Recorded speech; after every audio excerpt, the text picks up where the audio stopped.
आदमी ने महंगा व्हाइट सूट पहना हुआ था और हाथ में सोने का ब्रेसलेट और आंखों पर काला चश्मा लगाए एक आदमी दिखाई दिया, जिसके आसपास बॉडीगार्ड खड़े थे।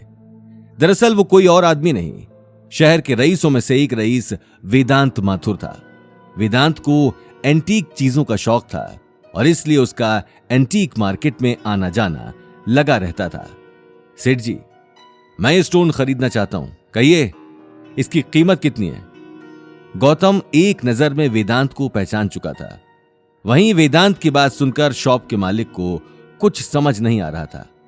अरे हुकुम, थे तो काढ़ाने वाले थे और मने तो थाड़े वास्ते बढ़िया से बढ़िया चीजें अलग काढ़ रखी हैं। थे भी काई टूटे स्टोन मारे। मैंने कहा ना, मुझे यही स्टोन चाहिए, तो मतलब यही स्टोन चाहिए। ये लो पैसे। वो मुस्कुराकर बोला। यह कहते हुए वेदांत ने अपना पर्स निकाल लिया, लेकिन इससे पहले वो पैसे देता, गौतम आगे आकर उसकी आंखों में देखने लगा। सॉरी सर, लेकिन ये स्टोन बिक चुका है। मैंने आपके आने से पहले इसे खरीद लिया है। शायद तुमने वो बात नहीं सुनी कि जब तक आदमी दुकान से ली हुई चीज की कीमत नहीं चुका लेता, तब तक वो चीज उसकी नहीं होती। और तुमने अभी तक इसके पैसे नहीं दिए, इसलिए इसे मैं खरीद रहा हूं। सेठ जी, कीमत बताइए स्टोन की। अब मैं कहीं बताऊं, ये तो यहां आदमी। ठीक है, ये लीजिए, ये 2000 हैं। मुझे चेंज नहीं चाहिए, मुझे बस ये स्टोन चाहिए, वेदांत ने कड़क आवाज में कहा। यह बात कहते हुए वेदांत ने शॉप के मालिक की तरफ 2000 का नोट बढ़ा दिया। 2000 का नोट देखते ही शॉप के मालिक की आंखों में गहरी चमक आ गई।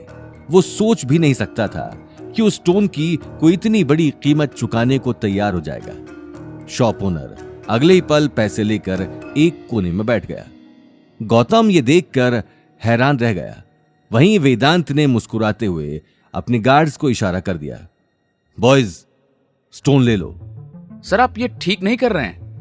मैं आपसे पहले ही इसे खरीद चुका हूं और आप मुझसे जबरदस्ती नहीं ले सकते। तुमने खरीदा है? सीरियसली?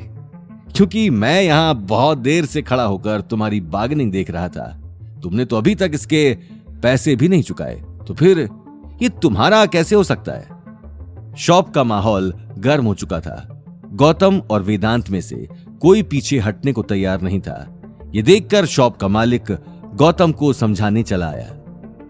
कहीं करियो है भाया, एक काम कर, ये 2000 तू राख ले। पर मारी दुकान मारे तमाशा तो मत कर। वेदांत सेठ नाराज हो जाएगा तो या स्टोन वेदांत सेठ ने दे दे। ऐसे कैसे दे दूं? सेठ जी, अगर मुझे ये 3000 भी देंगे तो भी ये स्टोन बिकाऊ नहीं है। इसे मैंने खरीद लिया है, दैट्स इट। गौतम ने एक झटके में मना कर दिया, लेकिन 3000 की बात सुनते ही अनिल खुशी के मारे खड़ा होकर आगे आ गया। वहीं देखते ही देखते शॉप के चारों तरफ लोगों की भीड़ जमा हो चुकी थी। शॉप का मालिक आसपास खड़े लोगों को देखकर अपने सिर से पसीना साफ करने लगा। मारो काम थणे समझाना छू, आगे थारी मर्जी भाया। ये बात कहते हुए शॉप का मालिक अंदर जाकर बैठ गया। वहीं वेदांत अब तक गौतम की आंखों में देख रहा था। ये स्टोन तो तुम्हें देना ही पड़ेगा, अब चाहे तुम्हारी मर्जी हो या फिर नहीं, क्योंकि वेदांत को जो चीज एक बार पसंद आ जाती है, फिर वो चीज या तो उसकी होती है या फिर किसी की नहीं। मैं ये स्टोन नहीं देने वाला, चाहे फिर तुम कुछ भी कर लो, वेदांत फिर बोला। यह बात सुनते ही वेदांत ने अपने बॉडीगार्ड को इशारा कर दिया। बॉडीगार्ड ने इशारा देखते ही गौतम के चेहरे पर एक जोरदार घूंसा मार दिया। घूंसा इतनी तेज था कि गौतम को कुछ वक्त के लिए होश नहीं था। गौतम को जमीन पर देखते ही अनिल घबराहट के मारे अपने आसपास देखने लगा। उसके सामने लंबे चौड़े बॉडीगार्ड खड़े थे, जिनकी आंखों में गुस्सा साफ दिखाई दे रहा था। मैं आखिरी बार समझा रहा हूं, मेरी बात मान जाओ, क्योंकि जो चीज वेदांत माथुर को पसंद आ जाती है, उसके लिए वो कुछ भी कर जाता है। मैं भी आपको आखिरी बार समझा रहा हूं, इस तरह से गुंडागर्दी करने से कोई फायदा नहीं है। आपके मार्केट में अच्छा नाम है। सोचिए, इतने छोटे से मार्केट में किसी मामूली आदमी के साथ लड़ने पर लोग आपके बारे में क्या सोचेंगे? ये बात कहते हुए गौतम उठकर अपने कपड़े ठीक करने लगा।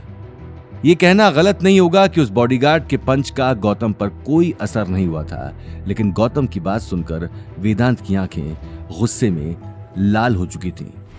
आगे की कहानी जानने के लिए देखिए अगला एपिसोड सिर्फ पॉकेट एफएम के यूट्यूब चैनल पर और रॉयल वारिस के सारे एपिसोड्स को सुनने के लिए डिस्क्रिप्शन में दी लिंक से डाउनलोड करें पॉकेट एफएम ऐप।